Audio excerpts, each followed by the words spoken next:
G'day, it's Peter here. Welcome to Ageless Confidence, where life is life, age is age, and we're getting real about both.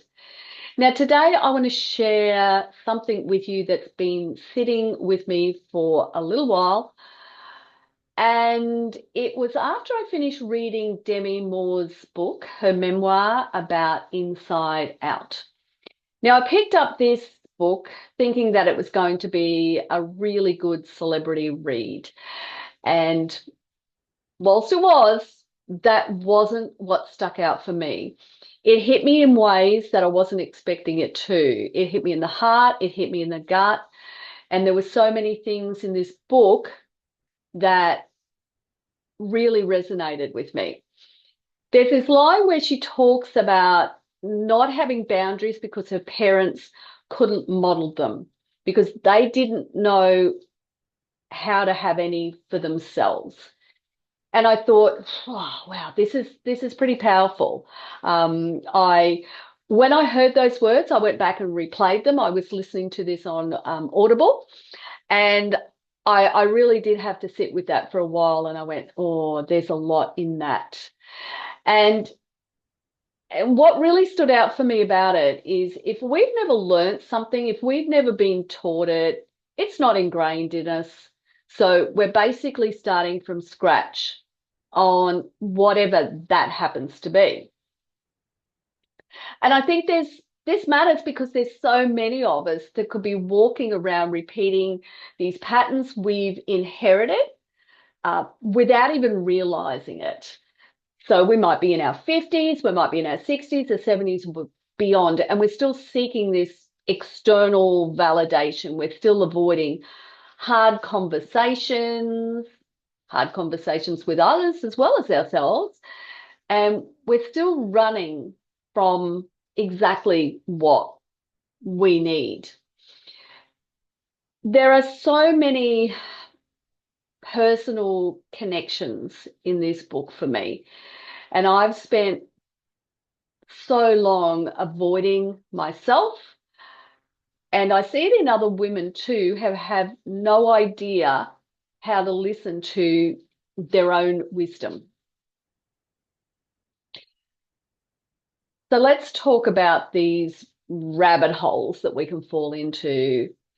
And so what stood out about Demi's story is she kept on finding herself going down these same rabbit holes.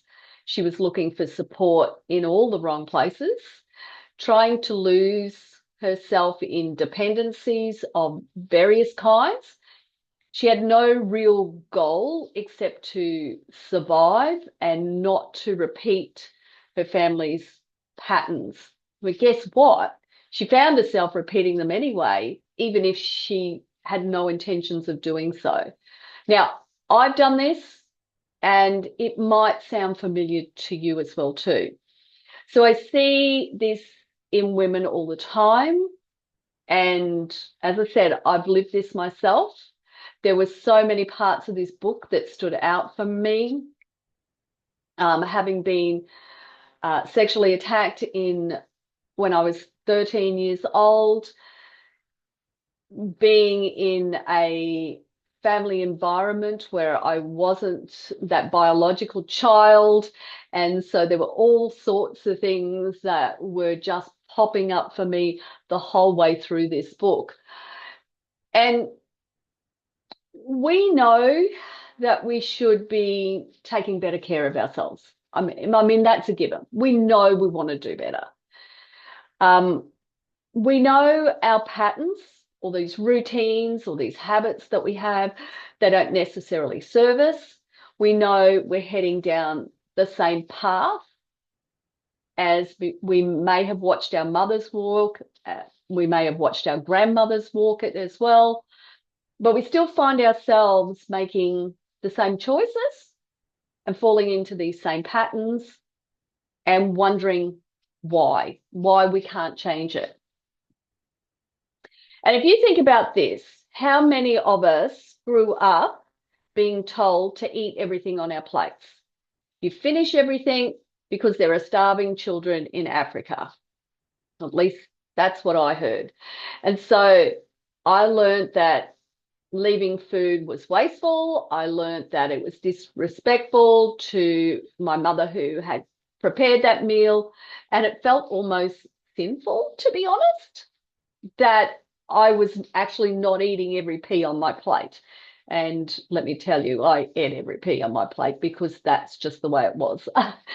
But so if you grew up like that, you've developed this pattern of eating everything in front of you, regardless of whether you're still hungry, because that's what you got taught. And if you fast forward that decades, we're still beating ourselves up because we're overeating, for not being able to control ourselves when it comes to food. But here's the thing, we're actually following that survival strategy that we've been taught. This is our childhood programming, and it's still running the show. And of course, then there's exercise. So for many of us, exercise or movement, that wasn't modeled as self-care. It may not have even been modeled at all, let alone, some type of health maintenance. From my perspective, I never saw either of my parents doing anything physical. My dad was extremely active. He went to work, he did a physical job, he had a veggie patch in the backyard, but, he was never out there, deliberately lifting weights or running around the block or riding a bike or anything like that. So it wasn't a thing that families did. Maybe there was sports for boys. Maybe physical activity was seen as something that was about vanity. And it certainly wasn't shown as part of daily life, or that it was about having better health and taking care of ourselves. So now we know intellectually that we need to move our bodies. We know that we might need to exercise as well, depending on how much physical activity we have in our daily lives. But we have no lived experience on what that looks or feels like as part of a normal day. And we're trying to build a habit without any type of foundation. There's no childhood template to draw from with this. And of course, then there's that thing for me, as well as the eating and the exercise component of it. I was working myself into the ground in my 40s. I would come home every night. I was stressed out of my mind. I just wanted to collapse in the lounge chair when I got home. But I was actually seeking comfort in being busy, staying distracted, staying in the patterns that felt familiar, because I grew up in a family that taught me that hard work was what we did, even though this hard work was draining me physically, emotionally, spiritually. And the research shows that when we're in this chronic stress, and look, let's face it, that describes most of our adult lives, we default to these survival patterns. So our brain literally can't access these parts that help us make these thoughtful, long-term decisions, because we're just trying to get through the day. So how do we go about recognizing that? Notice when you seek comfort in other ways that don't actually restore you or don't make you feel better. You might be scrolling social media to feel better. Who knows? I think we all pick up our phone at some point and sit there, and we've got 10 minutes to spare and we start scrolling, as opposed to just sitting with our thoughts. We might be saying yes to everything that we get asked to do, when deep down we want to say no. We might be just staying busy to avoid sitting with ourselves because we don't know what that looks and feels like. We could be still eating everything on our plates because that's what good girls did. Even though we know we're full, we just keep eating. We know that we need to move more. We know we need to exercise, but we have no idea how that fits into life and how to naturally do something that we've never seen. So they're not character flaws for us. They're survival, they're learnt strategies that basically have outlived their usefulness in our life. So here's what Demi's book taught me. Why so many of us are afraid to really face ourselves. Why we're still in this survival mode decades after these original threats have passed.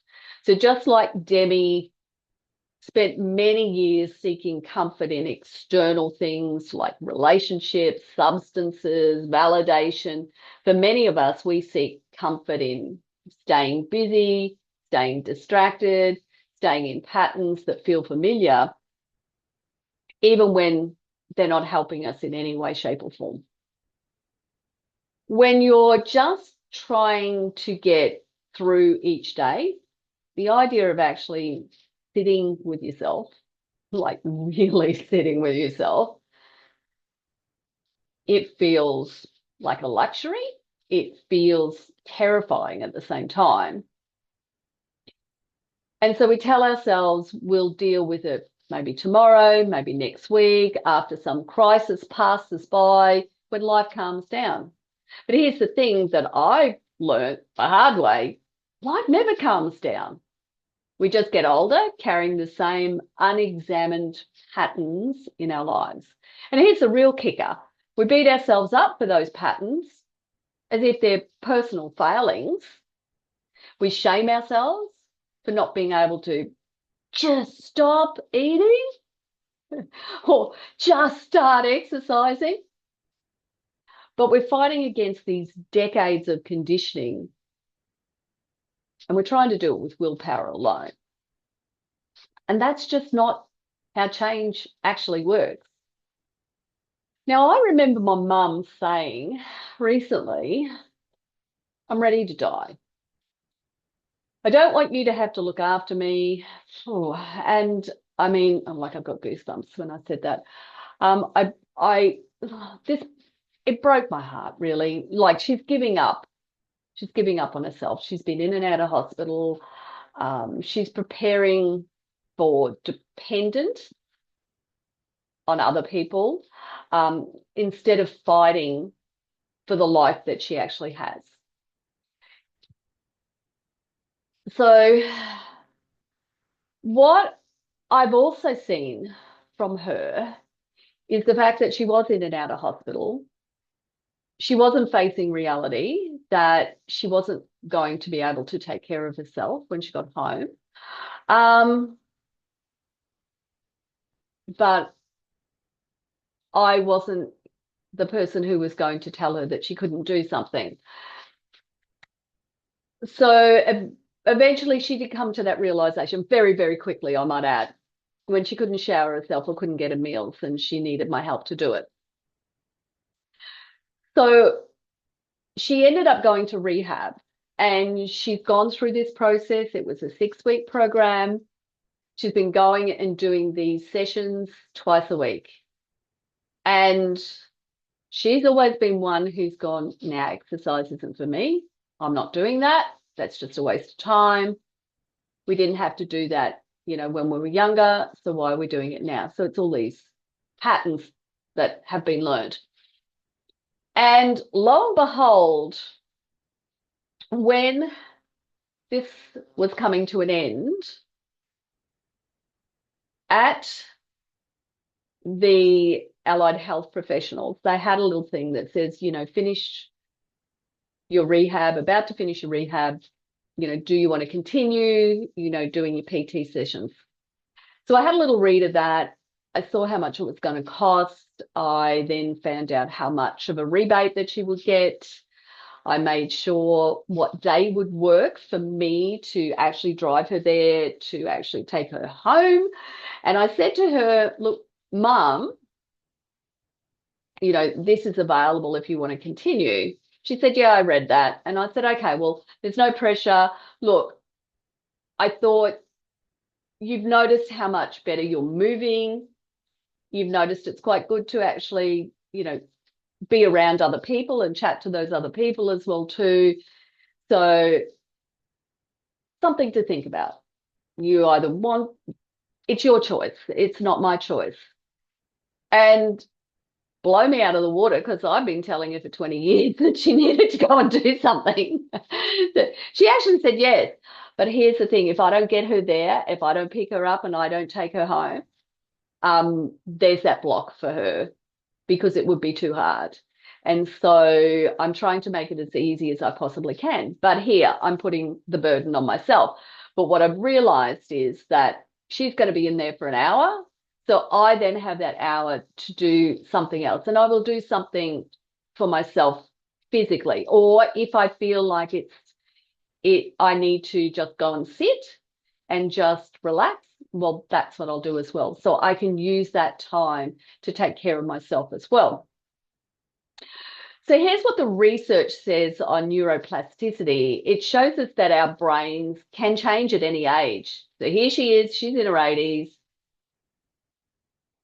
but it only if we create conditions for that change. And that's what I'm helping her do. I did all the grunt work on finding out the ins and outs of it. And I'm trying to get her there. So I'm helping her break down those barriers and those conditions that she has. And the first condition that we all need to break down is to be honest about what's happening in our lives and get compassionate about why these patterns exist in the first place. And ironically, one of her friends has recently come home from hospital. Her and another friend who went and picked her up and took her there said, here's what I know. It's entirely up to you. And she's explained her story to her. And she said she's just living in the land that I was, ignoring it and not accepting it. And I went, wow, there we go. And it was great for her to have that personal connection with it as well too. So here's what you can do. You can start asking yourself, like, what am I avoiding? What patterns am I repeating without thinking about them?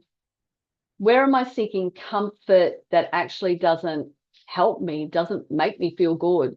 And most importantly, where am I being harsh with myself for patterns that were never really my choice to begin with? They're just something that I've learnt and I've just continued with. So one of the most powerful parts of Demi's book is how she examines the patterns passed down through the generations. Just like she couldn't learn boundaries from her parents who had none, many of us have never learned how to prioritize ourselves because it wasn't modeled for us. It wasn't generations where we did think about taking care of ourselves. And I think about the women in my family. They're brilliant, they're strong, but somehow I've learned that putting themselves last was the highest virtue. They treat their bodies like machines that are eventually going to wear out rather than companions on the adventure of life.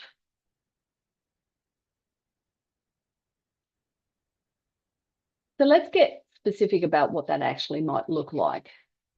Maybe your mum, like mine, never exercised because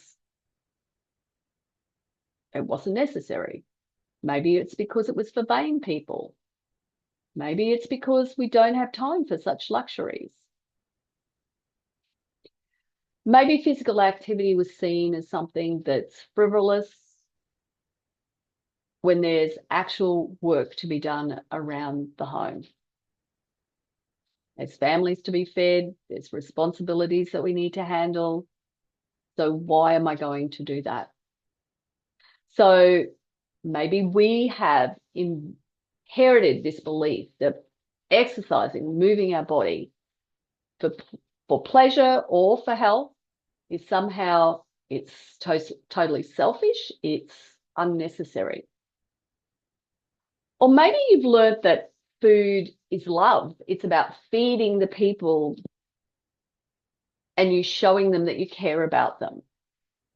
And if you reject the food that you're given, that someone provides for you, that you're rejecting that giver of the food.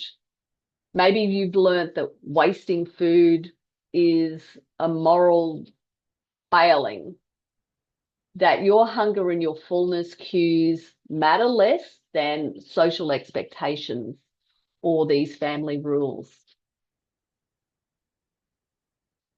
Let's ponder that for a moment, shall we? Just thinking about circumstances, different situations that have happened for me in the past. So these aren't conscious lessons. No one sat you down and said, ignore your body's signals. But you've absorbed those beliefs anyway, through watching, through family culture, through the thousands of small interactions that have shaped how you see yourself and how you see those needs. And research shows that our relationship with ourselves, how we handle stress, whether we prioritize our needs, what we believe is possible as we age, are often mirrors of what we saw growing up. If your parents treated themselves as expendable, chances are you have absorbed that belief too. And maybe you're sitting here thinking, that feels pretty selfish, really.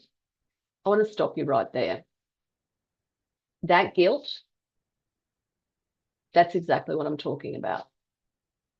Somewhere along the way, you learned that taking care of yourself is selfish and taking care of everybody else is virtuous. But here's the thing, you can't pour from an empty cup. Look, we hear that all the time. You got to fill your own cup before you start helping anybody else. Or, if you need an oxygen mask, you've got to put it on yourself first before you give it to somebody else. But what are you modeling for other people when you do that? So when we change these patterns, we're not just changing our lives. I think about my grandkiddos who live here with us. They see me prioritizing my health, my energy in my 60s. They're learning that self-care isn't selfish. They're learning that it's essential. If I need time out, I just say, I'm just going to go and read my book for a little bit. I'll be out or in a few minutes, or I'm just going to do a meditation or whatever it happens to be. They're learning that you can honor your age without giving up on yourself. They're also learning that listening to your body's hunger and fullness cues is wisdom without weakness. That moving your body is a celebration, not a punishment. And don't think that your adult children aren't watching too, because they are. They're learning what's possible in their own futures. And if I think about these grandkiddos of mine who would often go without food because they didn't have food, they didn't have the money to get food. And so when they came to us, they would eat everything in sight. They were like little hoovers, vacuuming it up. And just getting them to slow down when they ate has taken a long time. to actually get them to start listening to these full cues in their body has taken a long time.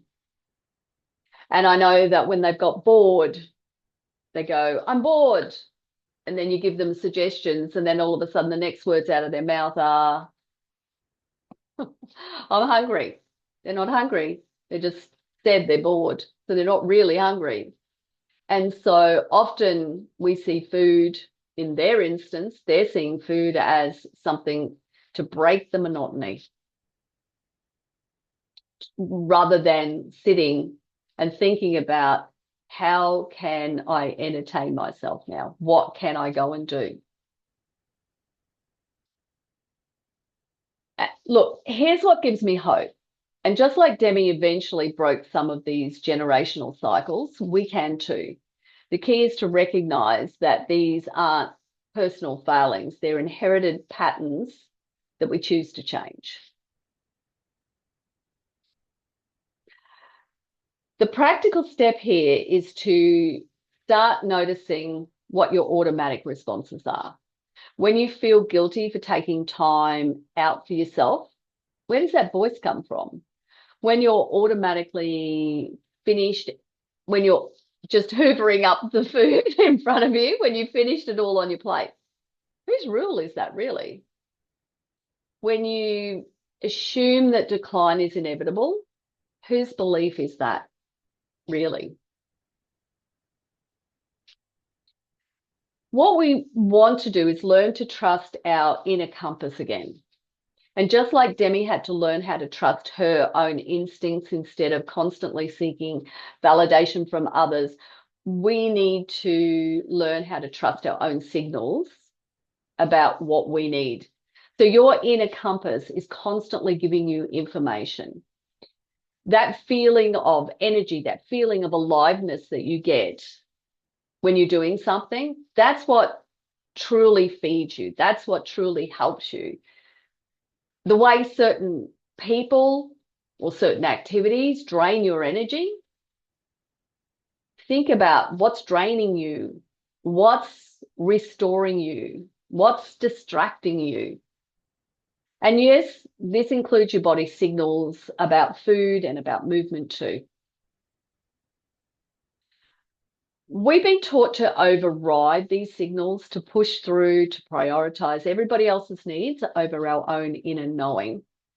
We've learnt to eat by the clock instead of when we're hungry, to exercise by shoulds instead of what makes us feel good, to rest only when you collapse instead of when we actually really need to restore.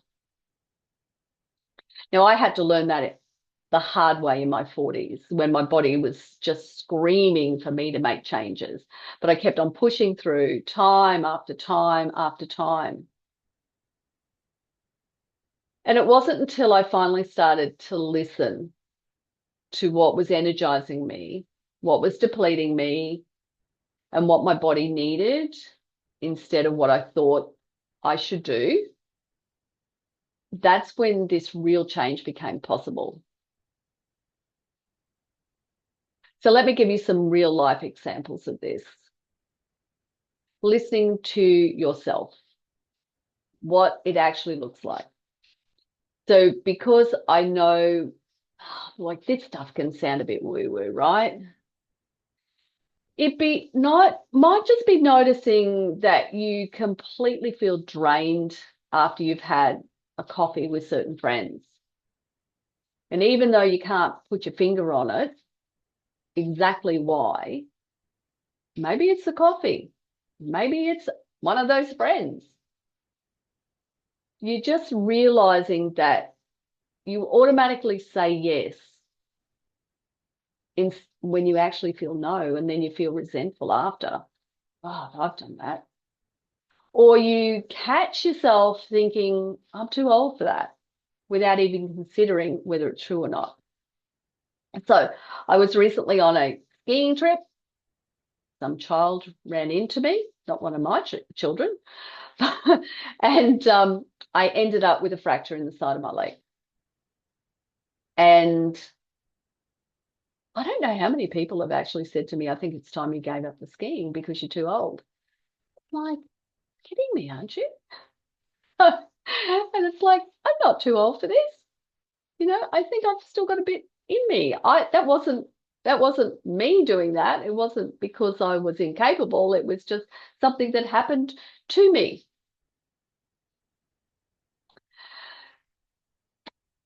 So you want to notice maybe when you're halfway through these meals, whether you feel full, whether there's food left on your plate, and how you feel about that.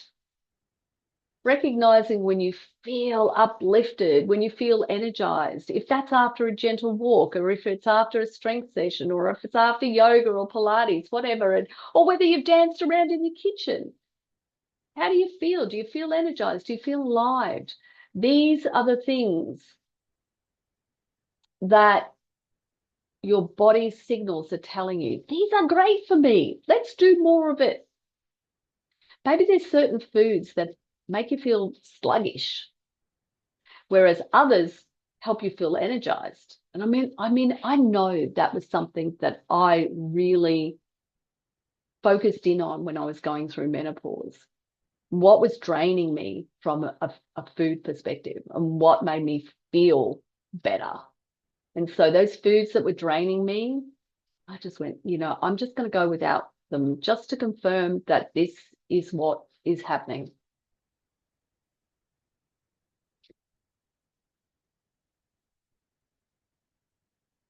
And studies show that our ability to sense these internal body signals, that people who are more tuned in to their bodies make better decisions about everything from food to relationship to career choices and taking care of themselves. So how do we start rebuilding this type of connection? We just simply want to pay attention to different activities, people, and the choices and how it feels in our body. Not what you think about it, but how it feels. Okay? So not the thoughts, but the feelings. Feel whether it energizes, feel whether it depletes you. Feel whether you're nourished or whether you're feeling absolutely zapped.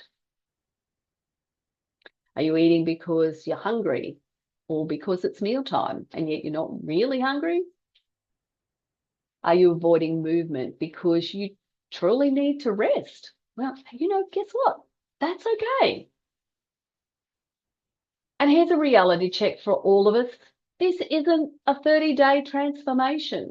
Breaking these patterns we've carried for decades. We're in our 50s, we're in our 60s, we're in our 70s and beyond. So it takes time, it takes patience. And some days you'll catch yourself falling back into those old ways. I know I do. But here's what happens. We want to treat our bodies not as an inconvenience, but rather part of who we are.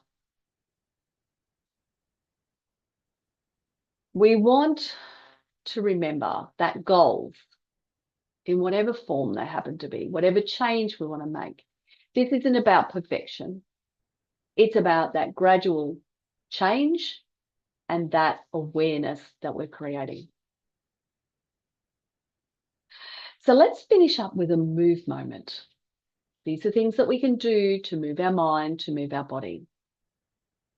And what I want you to do is to get Demi Moore's book this week, either the physical copy or on Audible, and create a space where you can really read or listen to the story.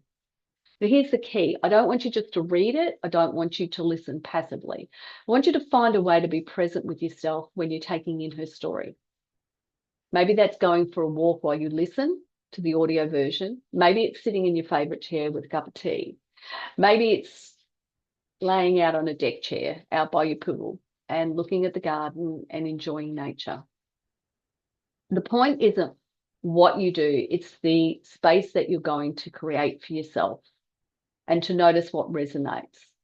What patterns do you recognize in your own life, and what courage she uses that truly and honestly inspires you? What would it mean for you to stop running from yourself and to start listening to yourself? So here's the first tiny little step that you can take. As you read or listen, you just noticing patterns that might feel familiar for you. And it's not about fixing it. It's not about judging yourself. It's just to see some clarity. Maybe it's how you seek validation. Or maybe it's to notice how you avoid difficult conversations, or how you put everybody else's needs first. Or maybe it is as simple as that you have to clean everything on your plate, or that you never prioritize exercise, or treating your body like it's an inconvenient interaction for you. And if you find yourself thinking, I recognize this, but I have no idea how to change it, that's perfectly normal. Recognition is the first step. Change comes later. But for now, you are just simply practicing seeing the patterns without any type of judgment. Don't try to fix anything. Just listen, enjoy the story, see what resonates, check in on your own responses, and notice what comes up for you. And if you feel like taking it to the next level, write it down in your diary so that you've got it there. Oh, okay, that resonated with me. I really like what you said here. Let me ponder this a little bit more. Because writing it down is going to help you recognize it. It's going to help you have something to go back to as well too. So let's wrap up today. Here are our key takeaways. Those rabbit holes that we keep falling back into, they're not character flaws, okay? They're the inherited patterns that we have that we can choose to change. Secondly, the survival mode that once served us are now costing us. If we stay here, they cost us our energy and our connection with others, with ourselves. So we're still following these childhood rules about food or about movement or about seeking that validation. And they no longer serve us in our adult bodies or our adult lives. Third, these patterns we inherited, they're not our fault. But changing them is our responsibility. We can't blame our parents and we can't blame our upbringing. But we also don't need to shame ourselves for having learned what we've been taught. Finally, the inner compass that you have, it still works. You just need to start listening, tuning in, noticing the things that make you feel good, noticing the things that drain you. Just give yourself permission to trust these signals again. Your weekly challenge this week is to grab Demi's book and create a space so you can really listen to it. And I hope you enjoy it as much as what I did. And I hope it gives you a lot of food for thought, just like it did for me. There were a lot of things in there that I recognize. There were a lot of patterns. There were a lot of connections with the story. But remember, we don't have to fix it right now. We just have to recognize it. That's the first step. So remember, life is life, age is age. And we're getting real about both of these.